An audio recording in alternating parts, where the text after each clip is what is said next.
Hello दोस्तों, आपका हार्दिक स्वागत है जेके एजुकेशन हब पर। और आज हम राणा कुंभा के आगे चर्चा करेंगे। राणा कुंभा को हमने पिछले वीडियो में पढ़ा था और आज हम राणा उदय के बारे में चर्चा करेंगे, उसके आगे वाले शासकों के बारे में चर्चा करेंगे। ठीक है, तो राणा राणा कुंभा की हत्या करके इसका पुत्र राणा उदय शासक बनता है मेवाड़ का। और ये शासक बनता है आपका 1468 में और 1773 तक, 68 से लेकर 73 तक शासन करता है। ठीक है, उसके बाद में 73 के बाद में इसका भाई आ जाता है शासन शासन करने। और मेवाड़ का पितृ था शासक कहते हैं, क्योंकि इन्होंने पिताश्री को मार करके शासन बना था। थोड़ा दिन बाद में उदय पर बिजली गिरने से मौत हो जाती, क्योंकि इसने खुद ने पिता को हत्या की थी, फिर ज्यादा जीवित नहीं रहा था। इसके बाद में रायमल, ठीक है, इसका भाई था रायमल। 1773 से 1509 तक शासन रहता है, शासक करता है शासन सॉरी रायमल 1773 से 1509 ईस्वी तक शासन करता है। उदय से राजी छीनकर अपने शौर्य का परिचय देता है, मतलब अपने आप को बलवान शक्तिशाली महसूस कराता है। लोगों को पता चलता है हाँ रायमल कुछ है। फिर ये क्या करता है कि एकलिंग जी के मंदिर का निर्माण कराता है। चित्तौड़ में अद्भुत जी के मंदिर का निर्माण कराता है, किसका मंदिर का निर्माण करवाता है। ठीक है, राम शंकर और सम्य संकट नामी 3 तालाब का निर्माण करता है। राम शंकर और सम्य सामी। इनकी रानी थी सनगार देवी, जो राव जोधा की पुत्री थी। उसने गोशुंडी की बावड़ी का निर्माण करवाया था। ठीक है, 3 पुत्रियां थी इनकी, सॉरी इनके पुत्रियां 2 थी और 13 पुत्र थे, जिनमें विशेष रूप से 3 पुत्र थे। ठीक है, पृथ्वीराज, जयमल और राणा सांगा। पृथ्वीराज जहर खाने से मौत हो जाती है और जयमल सोलंकियों के सामने लड़ता लड़ता हो जाता है, शहीद हो जाता है। फिर राणा जी सांगा बचते हैं। राणा सांगा को दोनों भाइयों ने बड़े परेशान किया था, दोनों भाइयों के फरार कर करके परेशान कर दिया था। तो ये भाग गया था, इनकी आंख फोड़ दी है। तो ये भाग करके वहां अजमेर जाता है, करमचंद पंवार के पास वहां शरण ले लेता है। फिर शासक बनने के बाद करमचंद पंवार को उपाधि देता है, और उपाधि थी रावत की उपाधि देता है। ठीक है, और सांगा द्वारा दी गई शासक बनने के बाद उपाधि देता है। और रायमल की मृत्यु के बाद शासक बनते हैं कौन? सांगा जी। अब शासक बनता है महाराणा सांगा या संग्राम सिंह। ये शासक बनते हैं आपके 1509 से लगा करके 28 तक शासन करते हैं। ठीक है, 28 में इनकी मृत्यु हो जाती है। अब सांगा जी के शरीर पर 80 घाव थे। कितने? 80 घाव थे। एक आंख नहीं थी, एक हाथ, एक पैर न होने के कारण बाद भी लड़ने वाले वीर योद्धा थे। ये 1509 से 1528 तक शासन करते हैं। ठीक है, उसके बाद की बात, राणा सांगा संग्राम सिंह 1509 से 28 शासन करते हैं। उपाधि थी हिंदूपत। सैनिकों का भगनावश कहते हैं इन्हें। ये कर्नल जेम्स टोड ने कहा था 80 घाव शरीर पे थे, इसीलिए कहते हैं। 16वीं शताब्दी के सबसे शक्तिशाली शासक थे, 16वीं शताब्दी के। इनके समकालीन दिल्ली के सिकंदर लोधी थे। इन्होंने कभी आक्रमण नहीं किया था, ना ही कोई लड़ाई की चेष्टा रखी थी, आक्रमण नहीं किया था कभी।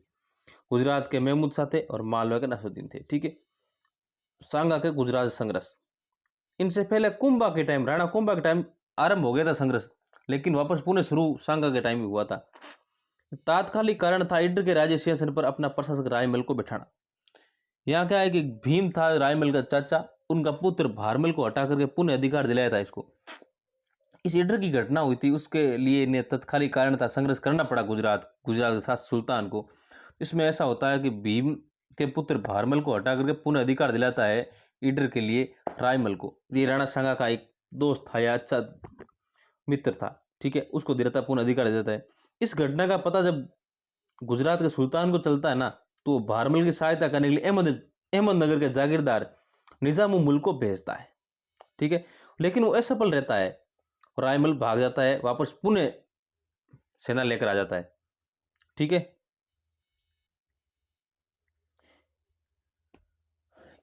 दूसरी बार जब सेकंड बार की बारी आती है, पहली बार असफल रह जाता है, दूसरी बार उल मुल्क को भेजता है, सफलता नहीं मिलती है। तीसरी बार मुबारिज उल मुल्क को भेजता है, सफलता मिलती है। इससे खुद दुखी होकर, कौन दुखी होता है? राणा सांगा दुखी होता है। क्यों? अब सफलता मिल गई, रायमल हट गया, इनके खुद का प्रशासक बनाया हुआ वीर योद्धा सांगा जी, तो स्वयं को थोड़ा ऐसा लगा कि नहीं ये गलत हो रहा है। तो वापस सांगा जी ने अपनी सेना तैयार की और सेना लेकर गए, और वह मुबारिज अहमदनगर चला गया था, भाग गया था वहां से। सांगा जी अहमदनगर चले गए, वहाँ संगाजी ने बड़े नगर को लूटता है, बड़ा शानदार लूटता है, सब कुछ लूट लेता है और वहाँ से चित्तौड़ चले जाते हैं वापस। सेना सारी चित्तौड़ आ जाती है। अब 1520 ईस्वी में मलिक अजाम और कियाऊ मुल्क की अध्यक्षता में दो अलग अलग सेना मेवाड़ पर आक्रमण के लिए भेजता है, दो अलग अलग सेना भेजता है। ठीक है, सेना इधर सांगा की सेना को सैयदी तंवर रायसीन वाले लेकर जाते हैं और इधर ये सुल्तान की सेना जो भाग गई, संधि करनी पड़ी फिर इनको। समकालीन मालवा के शासक कौन था उस वक्त? महमूद द्वितीय था। ठीक है, समकालीन मालवा के शासक महमूद द्वितीय था। महमूद द्वितीय का सरदार था मदनी राय। अरे ये मुसलमानों को अच्छा नहीं लगता कि महमूद द्वितीय हमारा शासक है, फिर भी वहां का सरदार मदनी राय है, तो ये उनको थोड़ा चाहते नहीं थे मदनी राय को। ये मुसलमान अमीर थे, वो चाहते नहीं थे। इन्होंने जाकर के ये बात गुजरात के सुल्तान को कहता है और उसको सहायता के लिए कहता है, मुझे सहायता दो और हम मदनी राय को हटाएंगे। फिर हम गुजरात के सुल्तान ने सहायता से मालवा के मदनी राय को हटा देते हैं मालवा से। अब मालवा का सरदार कौन बन जाते हैं? मुसलमान अमीर बन जाते हैं। पहले कौन था? मदनी राय थे। फिर होता है गागरोन का युद्ध होता है। ये होता है आपका झालावाड़ में 1519 ईस्वी में, 1519 ईस्वी के अंदर होता है। ठीक है, राणा सांगा वीस महमूद खिलजी। राणा सांगा इधर एक तरफ होता है, एक तरफ होता है महमूद खिलजी, मांडू के सुल्तान मालवा। ठीक है, सांगा जी विजयी होते हैं और ये पराजय। कारण था कि मदनी राय को गांगरोन में चंदेरी की जागीर देना, गागरोन की जागीर और चंदेरी की जागीर देते हैं मदनी राय को। ठीक है, महमूद खिलजी सेकंड का पुत्र आसफ खां युद्ध में मारा जाता है और सांगा अपने साथ चित्तौड़ ले गया था इसको। महमूद खिलजी को 3 माह कैद रखता है। इसे सांगा को रत्न जड़ित मुकुट और सोने के कमर पेटी भेंट करता है और कैद से आजाद करने के बाद की बात है। महमूद खिलजी है, उसका पुत्र था आसफ खां, वो युद्ध में मारा जाता है। सांगा अपने साथ चित्तौड़ ले जाता है महमूद खिलजी को, द्वितीय को, और 3 माह की कैद करता है। ठीक है, फिर इनको कैद से आजाद कर देता है। आजाद करने पर महमूद खिलजी द्वितीय ने राणा जी सांगा को रत्न जड़ित मुकुट दिया था और सोने की कमर पेटी दी थी, एक भेंट की थी सेब्रेम। उसके बाद में वापस होता है खातौली का युद्ध होता है 1517 ईस्वी में। पीपलदा तहसील कोटा के अंदर पड़ता है ये खातौली। ये भी राणा सांगा और इब्राहिम लोधी के बीच होता है। ये सांगा जी की प्रथम विजय थी। ठीक है, वो गागरोन वाला युद्ध था वो 19 में हुआ था, लेकिन खातौली का युद्ध हुआ था उसमें विजय प्राप्त की थी इब्राहिम लोधी के सामने। वो राणा सांगा की प्रथम विजय थी।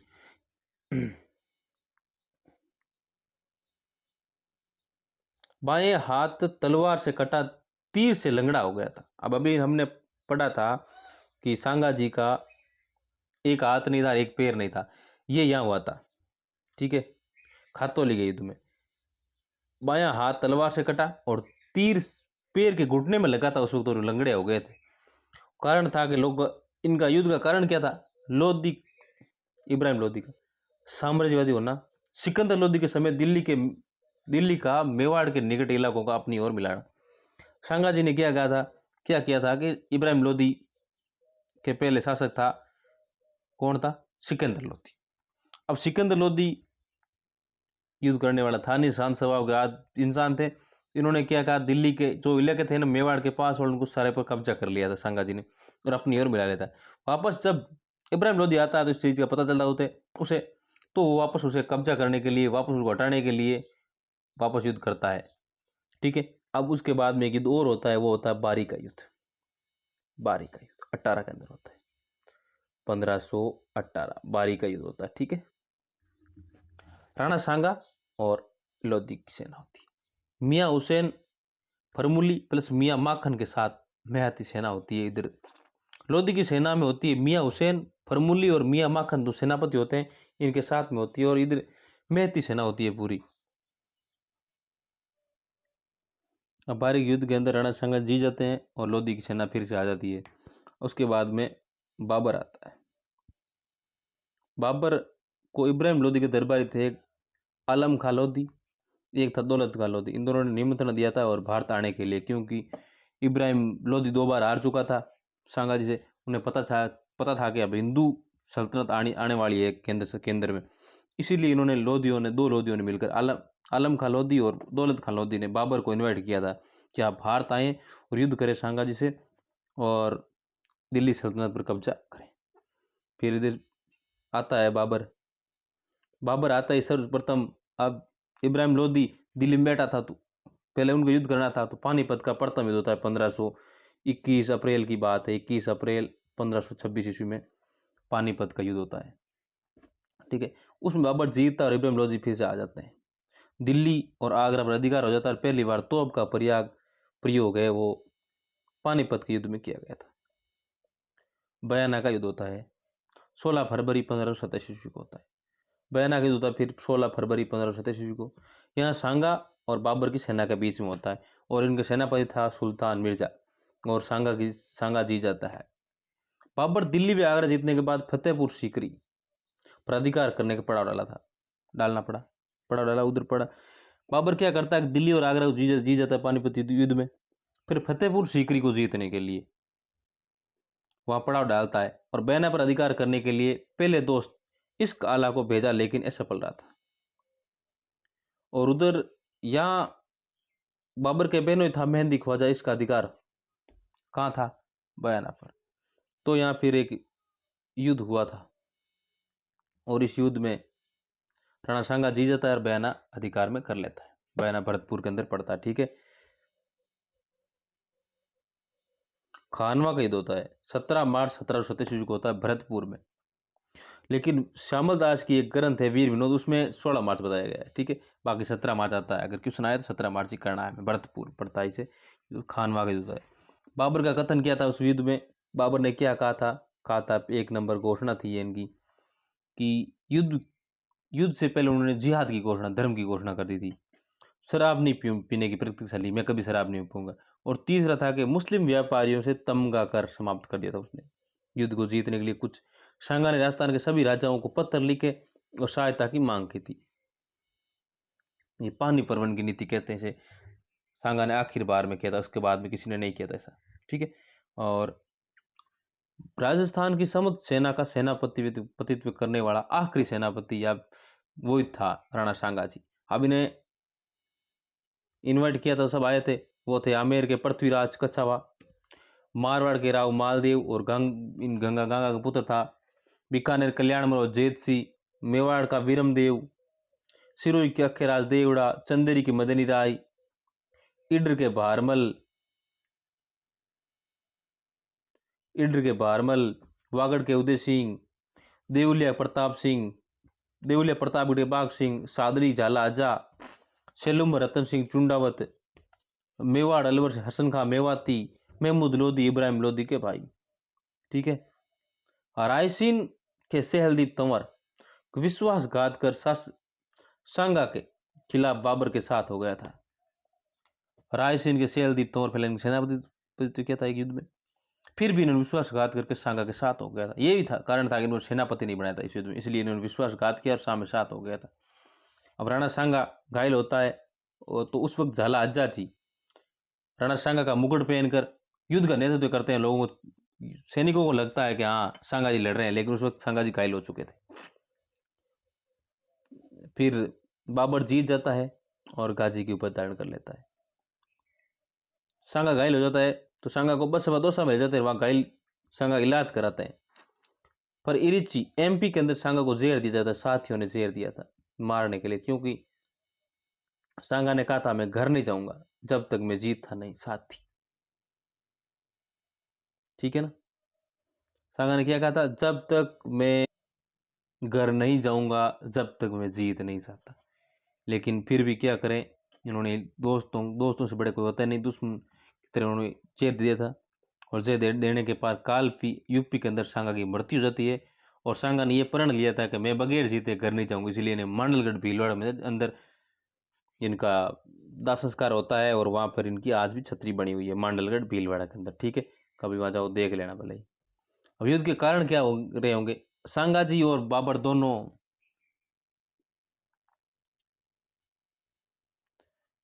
सांगा जी एंड बाबर दोनों की राजनीतिक महत्वाकांक्षा में टकराव था। वो कहता वो बड़ा रो इसे, और सांगा द्वारा दिल्ली के कई क्षेत्रों पर अधिकार कर लेना था। ठीक है, अब उसके बाद में कर्नल जेम्स टोड क्या कहता है? कर्नल जेम्स टोड के अनुसार राणा की सेना में 7 उच्च श्रेणी के राजा, 9 राव, 104 बड़े सरदार। 7 राजा, 9 राव, 104 बड़े सरदार थे युद्ध के अंदर। अब सांगा की पराजय के कारण क्या थी? वो 1 नंबर थी बाबर के पास तोप खाना होना और बाबर का तुगलमा पद्धति का एवं रण कौशल थे।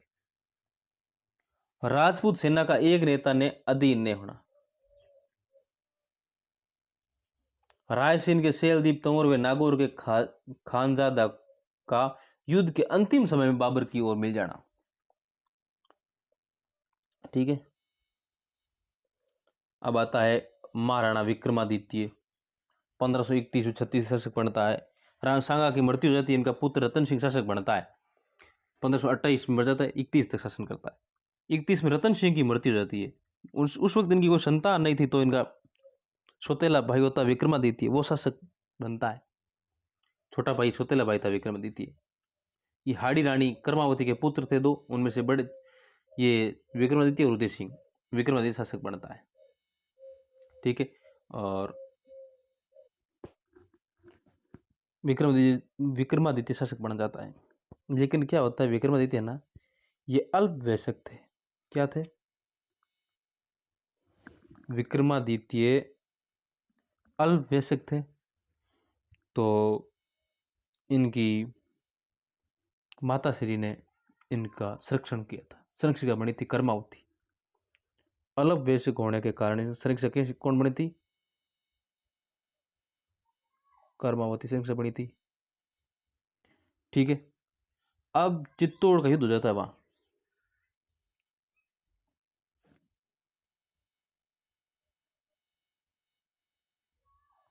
चित्तौड़ का युद्ध हो जाता है। ये कब होता है चित्तौड़ का युद्ध? 1535 ईस्वी को होता है। ठीक है। अब चित्तौड़ का युद्ध होता है 1535 ईस्वी में। इधर क्या होता है कि 1535 ईस्वी की बात है, जब गुजरात का शासक होता है बहादुर शाह। कौन होता है? बहादुर शाह। और बहादुर शाह क्या करता है? चित्तौड़ पर आक्रमण करता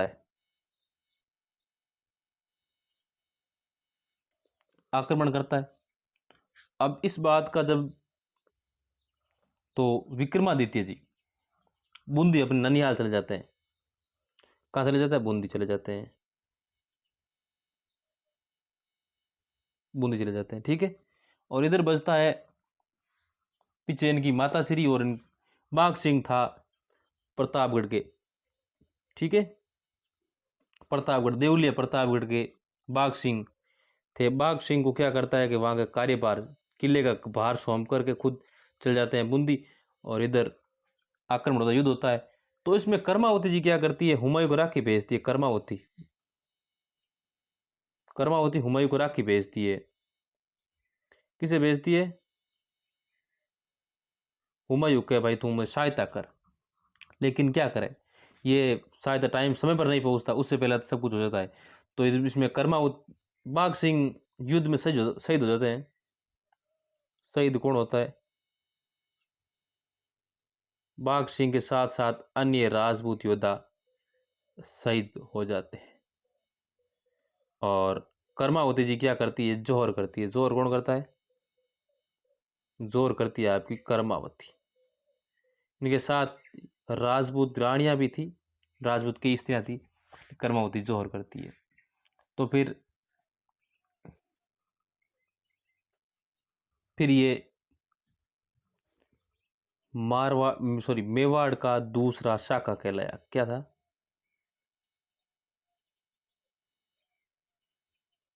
मेवाड़ का दूसरा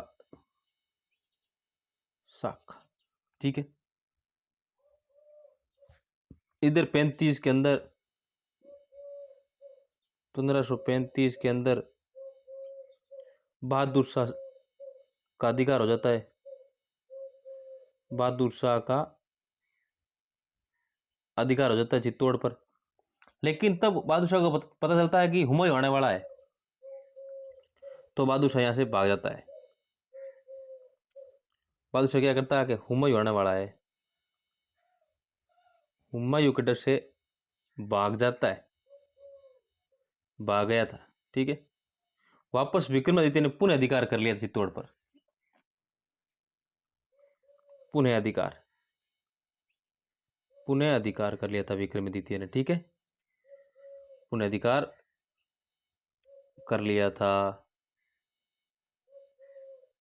पुनः अधिकार कर लिया था।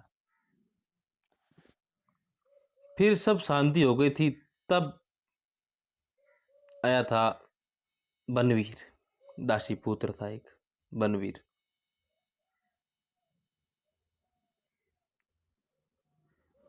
बनवीर ने विक्रमादित्य की हत्या करता है और खुद शासक बन जाता है। क्या करता है? हत्या करके स्वयं बन जाता है शासक, हत्या करके शासक बन जाता है। ठीक है, ठीक है। तो अब कल अगले वीडियो में बनवीर के बारे में चर्चा करेंगे। और आज इतना ही। थैंक यू सो मच दोस्तों। अगर आपको वीडियो अच्छा लगे तो लाइक शेयर सब्सक्राइब करना, कमेंट जरूर करना और सब्सक्राइब करना ना भूलें। इससे पहले वाला वीडियो देखना था आप कमेंट में जाकर देख लेना, वहाँ पिन किया हुआ मिलेगा आपको, अगली वीडियो देख लेना। थैंक यू सो मच दोस्तों।